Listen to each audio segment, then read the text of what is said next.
राधे कृष्णा। कार्तिक महात्म्य का पहला अध्याय। एक समय नैमिषारण्य तीर्थ पर विश्राम करने वाले 88,000 ऋषि मुनियों के मध्य श्री वेद व्यास जी के शिष्य श्री सूत जी ऐसे विराजमान थे जैसे 9 लाख तारों में चंद्रमा। 4 वेद, 6 शास्त्र और 18 पुराणों के ज्ञाता श्री सूत जी ने 88,000 ऋषियों और मुनियों ने कहा कि हे मुनिश्रेष्ठ श्री सूत जी, आप कृपा करके हमें कोई ऐसा सरल उपाय बताइए जिससे हमारी इस महाघोर कलयुग के प्रहार से रक्षा हो सके।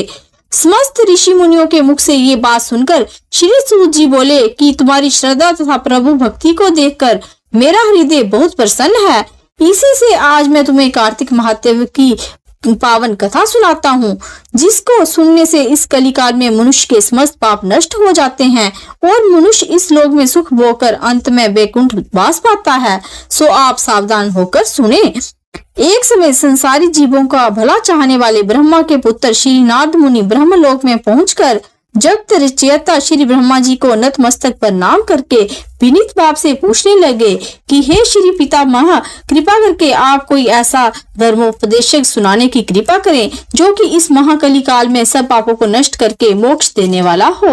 नारद जी की श्रद्धा युक्त बात सुनकर श्री ब्रह्मा जी बोले कि हे पुत्र, तुमने संसार के कल्याणार्थ जो बात पूछी है सो तुम्हारी भगवान के चरणों में सच्ची श्रद्धा भक्ति देखकर आज मैं तुम्हें कार्तिक मास का पावन महत्व सुनाता हूँ, जिसके पढ़ने और श्रवण करने से मनुष्य के समस्त पाप नष्ट हो जाते हैं और वह इस संसार में सुख भोगकर अंत में वैकुंठ को चला जाता है। कारण कि कार्तिक मास भगवान को अत्यंत प्रिय है। कार्तिक मास में किया हुआ व्रत, दान, नियम, संयम, भगवत कीर्तन अत्यंत फल प्रदान करते हैं। कार्तिक मास में भगवान का गुणानुवाद सब प्रकार से फलदायक होता है। कार्तिक मास में भगवान के प्रति किया कृत्य सबसे बढ़कर होता है।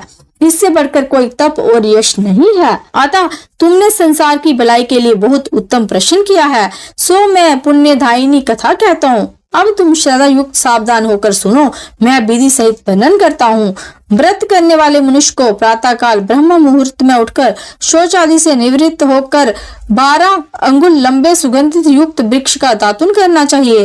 परंतु याद रहे कि श्राद्ध, सूर्य अथवा चंद्र ग्रहण और एकम तथा अमावस्या, नवमी, छठ, एकादशी और रविवार को दातुन नहीं करनी चाहिए।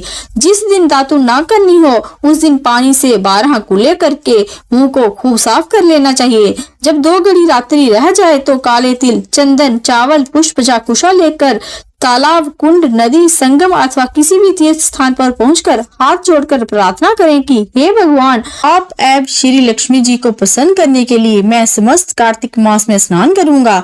इस प्रकार प्रतिज्ञा करके श्री गंगा जी, श्री शिव, सूर्य और विष्णु नारायण का ध्यान करके नाभि पर्यंत जल में प्रवेश करके अच्छी तरह से स्नान करें। फिर जल से बाहर निकलकर देवता, ऋषि और पितरों का तर्पण करें। स्नान करके भेड़ बकरी की धूल से बचना चाहिए तथा शींग, थूक, कुत्ता, कौवा, ऊंट, उल्लू आदि से भी बचना चाहिए। यदि भूलवश इनमें से किसी का स्पर्श हो जाए तो पुनः स्नान करना चाहिए। मिथ्यावादी, नीच प्रकृति वाले आदमी से वार्तालाप नहीं करना चाहिए। इसके बाद षोडशोपचार विधि से श्री भगवान का पूजन करें, भगवान को अर्घ्य देवें और प्रार्थना करें कि हे भगवान, आप श्री राधा सहित मेरे इस अर्घ्य को ग्रहण कीजिए। इस प्रकार प्रार्थना करके उपानह, पाद्य, अर्घ्य, आचमन, स्नान, वस्त्र, चंदन, अक्षत, पुष्प, धूप, दीप, नैवेद्य, तांबूल, पुंगी फल, दक्षिणा, नमस्कार, ये 16 चीजें मूर्ति को अर्पण करें। तुलसी की मंजरी से श्री भगवान का पूजन करना चाहिए। बोल श्री नारायण भगवान की जय, राधा कृष्ण भगवान की जय।